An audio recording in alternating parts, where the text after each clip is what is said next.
Everyone, welcome back to my YouTube channel only political science. आज की इस video में हम अरस्तु का नागरिकता संबंधी सिद्धांत पढ़ेंगे। अरस्तु के नागरिकता संबंधी सिद्धांत, सिटीजनशिप थ्योरी बाय एरिस्टोटल। तो अरस्तु ने अपने नागरिकता के संबंधी सिद्धांतों को अपनी पॉलिटिक्स रचना में तीसरे अध्याय में अपने नागरिकता संबंधी सिद्धांतों का वर्णन किया है। तो इसमें इन्होंने जब राजनीति शास्त्र, इनकी जो बुक है पॉलिटिक्स, इसमें इन्होंने 2 अध्यायों में इससे संबंधित कुछ कथन दिए। प्रथम, पॉलिटिक्स के प्रथम अध्याय में उन्होंने कुटुंब को राज्य का सबसे छोटा घटक माना। तो दूसरी ओर उन्होंने पॉलिटिक्स के तीसरे अध्याय में उन्होंने स्टेट को मतलब स्टेट कैसे बनता है, नागरिकों के समूह से माना है। तो स्टेट क्या है, ग्रुप ऑफ सिटीजन्स है, नागरिकों के समूह के द्वारा राज्य यानी कि स्टेट का निर्माण हुआ है।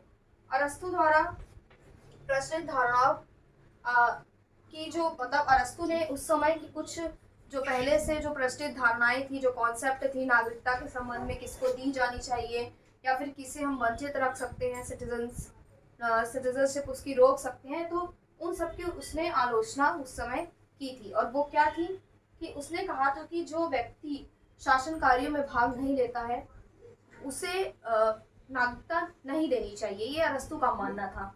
और उसने बाद में ये ऐसा समर्थन किया, उसने कहा कि केवल निवास से ही कोई व्यक्ति कोई नागरिक नहीं हो सकता है, क्योंकि अगर कोई राज्य है, मान लीजिए एक स्टेट है, तो उस स्टेट में हो सकता है काफी लोग हैं, कोई बाहर का भी आकर रह रहा है, कोई दास है, स्लेव्स है, तो क्या सभी, एक क्वेश्चन मार्क उसने बनाया कि क्या इन सभी को देना, सिटीजनशिप देना क्या सही है, उचित होगा।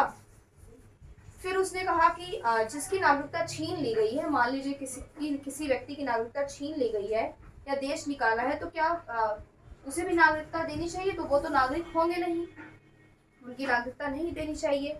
अभियोग चलाने का अधिकार भी नागरिकता प्रदान नहीं करता, क्योंकि यह अधिकार विदेशियों को भी संधि द्वारा प्राप्त हो सकता है।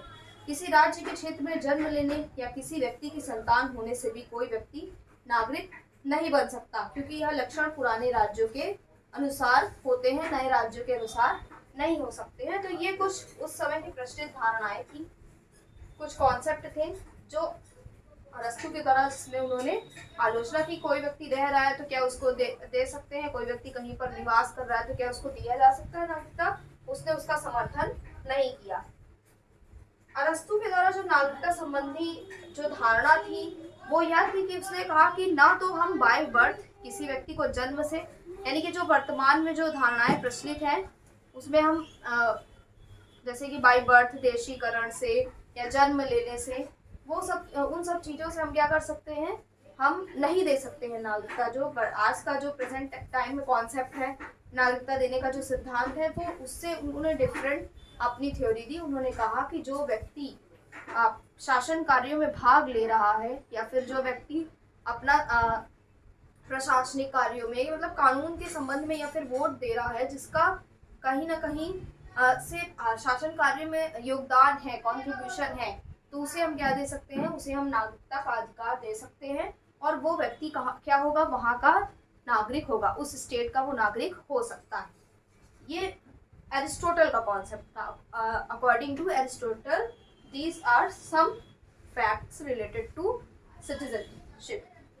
तो जब हम एथेंस की बात करते हैं तो एथेंस में एक्लेशिया नाम की एक सभा होती थी जो कि शासन कार्यों से संबंधित होती थी, और दूसरा थी हेलिया नाम की सभा, HELIA, हेलिया, जो कि न्याय से संबंधित होती थी, यानी कि जस्टिस देने से संबंधित होती थी, जिसमें 30 वर्ष से अधिक के नागरिक भाग लेते थे। तो ये तो फैक्ट हो गए एथेंस से संबंधित। अब हम पढ़ेंगे नागरिकता के अकॉर्डिंग टू एरिस्टोटल कौन कौन से ऐसी क्वालिटीज हैं, कौन कौन से ऐसे एलिजिबिलिटी है जिसके द्वारा हम अरस्तु ने क्या दिया है, लोगों को नागरिकता का अधिकार दिया है। तो उसने कहा कि जो व्यक्ति लगातार काम कर रहा है, संघर्ष कर रहा है, जिसके पास समय ही नहीं है कि वो कोई दूसरा काम कर सके, जो निरंतर जीविकोपार्जन में व्यस्त है, निम्न आय के वर्ग के लोग, जो कृषि कार्य कर रहा है, या फिर जिसे अवकाश ही नहीं प्राप्त है। ऐसा उसका ये अवकाश से तात्पर्य ये नहीं था कि छुट्टी है, हॉलिडे है, घूम रहे हैं, ऐसा कुछ नहीं। उसका ये कहना था कि जो व्यक्ति हमेशा अपना कार्य करता रहता है और उसे नहीं दिया जा सकता, क्योंकि वो अपने अलावा अपने जीविकोपार्जन के आगे वह कुछ सोच ही नहीं सकता है। उसका ये कहना था कि शासन संबंधी कार्यों को करने के लिए कुछ बुद्धि या फिर कुछ ऐसी योग्यता की जरूरत है जिससे वह सारे कार्य कर सके। तो उसने कहा कि इन संबंध में कुछ आवश्यक गुण होते हैं जो कि नागरिकों के पास होने चाहिए, तब हम उन्हें सिटीजनशिप हम दे सकते हैं। तो उसने इसी आधार पर कुछ योग्यता निर्धारित की कि हम किसे, मतलब उसने यहाँ पर आवश्यक गुण में ये कहा कि जिसके पास शासक एवं शासन दोनों का गुण है वो क्या हो सकता है, नागरिक हो सकता है। और नागरिकता ना देने का उन्होंने समर्थन किया कुछ वर्गों को, कुछ लोगों को उसने नागरिकता ना देने का, यानी कि नागरिकता से वंचित रखने का, नागरिकता के अधिकार से वंचित रखने का उसने बात की। तो उसमें उन्होंने कहा कि संपत्ति विहीन व्यक्तियों को नागरिकता प्राप्त नहीं होनी चाहिए, यानी कि जिसके पास प्रॉपर्टी नहीं है, घर नहीं है, खेत नहीं है, खुद की कोई प्रॉपर्टी नहीं है, तो उसे क्या होता है, उसे हम नहीं दे सकते हैं नागरिकता का, सिटीजनशिप हम नहीं दे सकते उसे। क्यों? क्योंकि उससे क्या होगा, उसे राज्य के कार्य में कोई रुचि ही नहीं होगी और वो राज्य के प्रबंध का कोई कार्य नहीं कर सकेंगे। सेकंड ये है कि उसने स्लेव्स यानी कि दास जो होते हैं, जो स्वामी के नीचे रहेंगे, वर्कर्स जो होते हैं, दास जो होंगे, स्लेव्स होंगे, उसको भी उन्होंने नागरिकता के अधिकार से वंचित रखने की बात की। क्यों? क्योंकि शारीरिक परिश्रम करते करते उनके पास समय ही नहीं होगा कि वह शासन के कार्यों में भाग ले सके, और उनके पास उतना विवेक भी नहीं होता है और अवकाश भी नहीं होगा कि वह अपना रुचि या फिर अपनी कुछ एडवाइस या फिर कुछ राज्य के लिए, स्टेट के लिए अपना कुछ कंट्रीब्यूशन कर सके। तो ये सेकंड था। थर्ड है कि श्रमिक वर्ग, जो वर्कर्स होते हैं, जो लेबर्स होते हैं, उसको भी उन्होंने, क्योंकि उनके पास भी अवकाश नहीं होता है, वो निरंतर अपने जीविकोपार्जन को प्राप्त करने के लिए या फिर अपने जीविका को चलाने के लिए अपने और अपने परिवार के पालन पोषण के निरंतर संघर्ष करते रहते हैं, मेहनत करते रहते हैं, उनके पास अवकाश नहीं होता है कि वो दूसरे के लिए कुछ कर सके।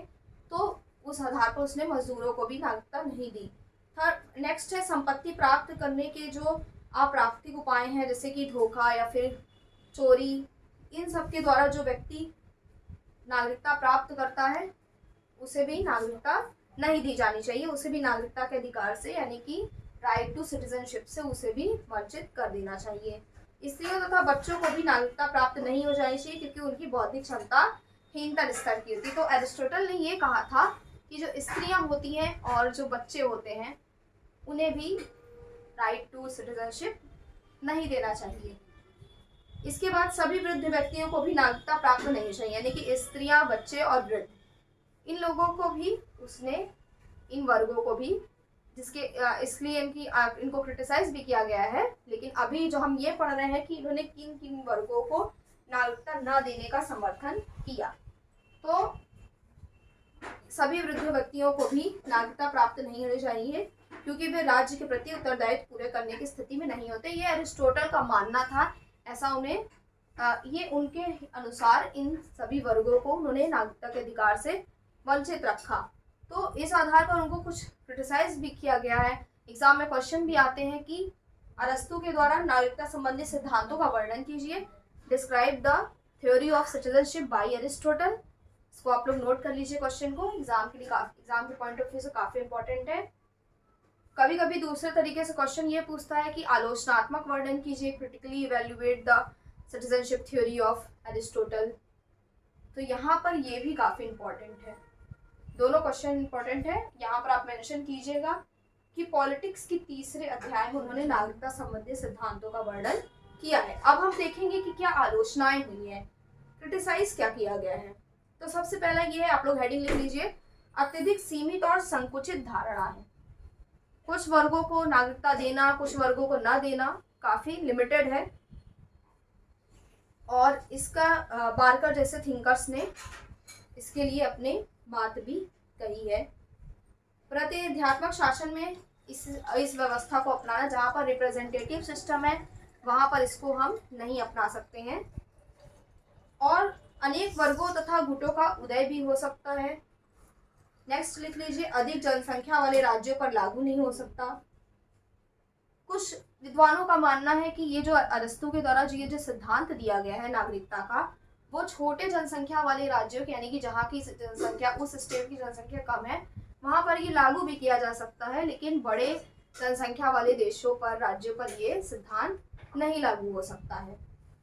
प्रवासी नागरिकों पर भी लागू नहीं हो सकता, मतलब कि जो व्यक्ति विदेश में रह रहे हैं, बाहर रह रहे हैं, उन्हें जो नागरिकता प्राप्त है, वो भी इन्होंने ऐसा कुछ समर्थन नहीं किया। धनिक कंट्री दृष्टिकोण है, उन्हीं व्यक्तियों को नागरिकता प्राप्त होनी चाहिए जिनके पास संपत्ति हो, जिनके पास प्रॉपर्टी हो। जिनके पास प्रॉपर्टी नहीं है उन्हें सिटीजनशिप नहीं दी जानी चाहिए।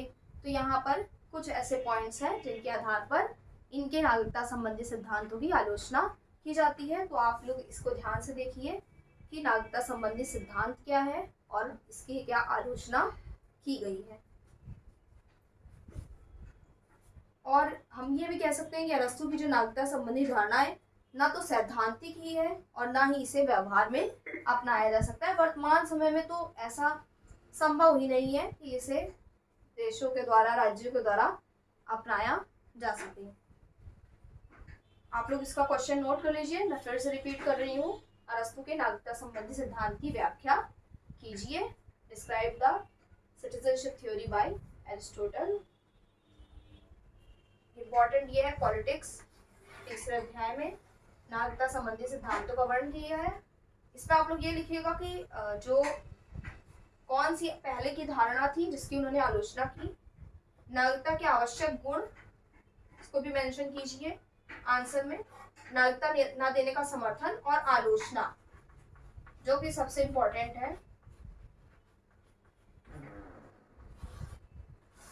तो ये आपका क्वेश्चन है, इसको आप कंप्लीट कीजिए। Do like, share and subscribe my channel Only Political Science.